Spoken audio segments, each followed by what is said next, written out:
여러분, 메리 추석입니다. 9월 20일 월요일 한절 앉기 시작합니다. 아무쪼록 은혜가 풍성하고 평안한 추석 명절 되시기를 간절히 축복합니다. 네, 이제 드디어 사사기 마지막 시간입니다. 여러분, 시원섭섭하신가요? 저는 시원하지도 섭섭하지도 않습니다.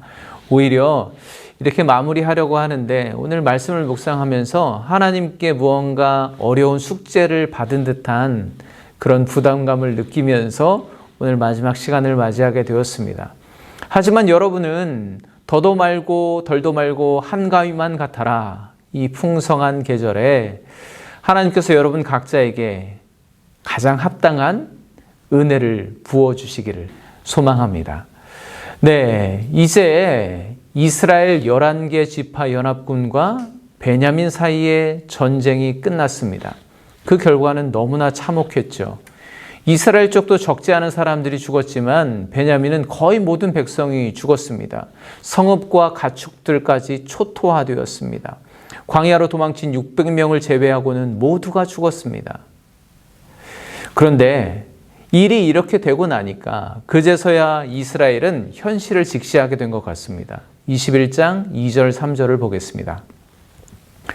백성이 베델에 이르러 거기서 저녁까지 하나님 앞에 앉아서 큰 소리로 울며 이르되 이스라엘의 하나님 여호와여 어찌하여 이스라엘에 이런 일이 생겨서 오늘 이스라엘 중에 한 지파가 없어지게 하시나이까 하더니 이스라엘 공동체 중에 한 지파가 완전히 없어지게 되었다는 그 위기를 이제야 직감하게 된 겁니다. 그런데 그들이 전쟁을 시작할 땐 이렇게 될 줄 몰랐을까요? 잘 알고 있었습니다. 이스라엘은 베냐민을 만나는 자마다 다 칼날로 쳐서 죽이고 닥치는 성읍은 모두 불살라 버렸습니다. 그런데 이제 와서 하나님 앞에 큰 소리로 울면서 왜 이런 일이 벌어지게 되었는지 하나님께 따지듯이 묻고 있는 것입니다. 그런데 하나님은 아무런 응답을 해주시지 않습니다. 사실 따지고 보면 하나님은 베냐민을 진멸하라고 말씀하신 적이 없습니다. 베냐민 군사 600명이 광야로 도망치는 그 순간 이스라엘의 승리가 확정되었습니다. 그때 멈출 수도 있었습니다. 하지만 그들은 더 나아가 베냐민 성읍으로 들어가서 온 백성과 가축을 무참히 살육했습니다. 과연 레위 사람의 첩이 당한 그 사건이 이렇게까지 확대되어서 한 지파가 사라지게 되는 이 현실, 이게 과연 맞는 것일까요? 이런 방법밖에 없었을까요?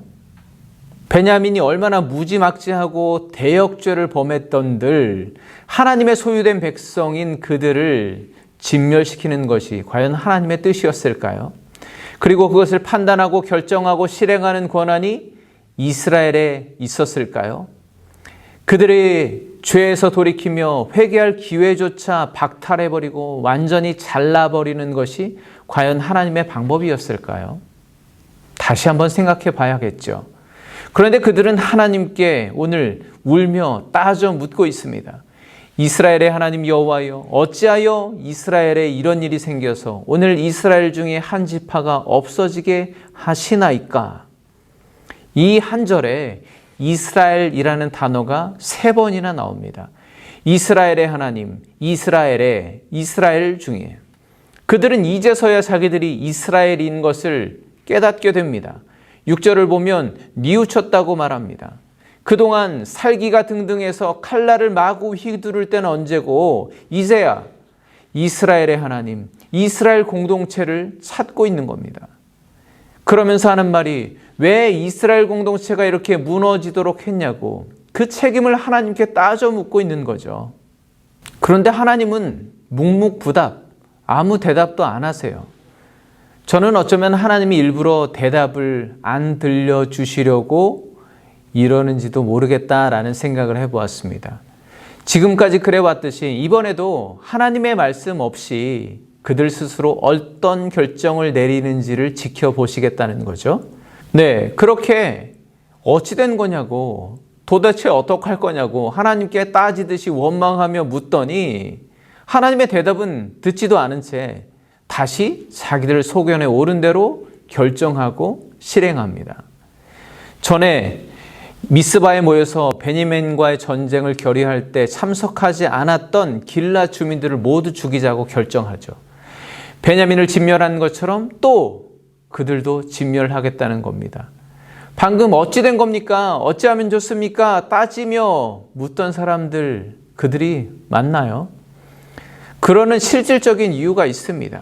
길앗을 진멸하고 그곳에서 처녀 400명을 데려다가 아직 살아남은 600명의 베냐민 사람들과 혼인시켜서 베냐민을 다시 살려보겠다는 겁니다. 한마디로 이스라엘 공동체인 베냐민을 살리기 위해서 이스라엘 공동체인 길앗을 죽이겠다는 것이죠. 뭔가 좀 이상하지 않나요? 여기 이스라엘 지도자들이 머리를 맞대고 결정하고 선택한 이 일이 과연 하나님의 뜻에 합당할까요? 레위인 한 사람으로부터 시작해서 그동안 여기 등장하는 모든 자들이 그들 마음대로 죽이고 살리고 하는 이 악순환은 결국 그들 스스로 자멸하는 길일 뿐입니다. 그리고 그들은 마지막까지도 그 길을 돌이키지 못합니다. 도대체 어쩌다가 과연 무엇이 이들을 이렇게 괴물처럼 만들어 버렸을까요? 그때 사사, 제사장, 레위인이 없어서 이렇게 엉망진창이 되었을까요? 지도자가 없어서 그랬을까요? 아닙니다. 사사기는 다시 반복해서 그 이유를 명확하게 말씀합니다. 사사기 21장 24절 25절 마지막 말씀입니다.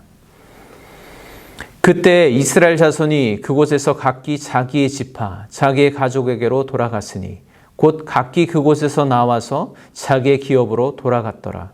그때 이스라엘의 왕이 없으므로 사람이 각기 자기 소견에 오른 대로 행하였더라. 그들에게 하나님이 없었기 때문입니다.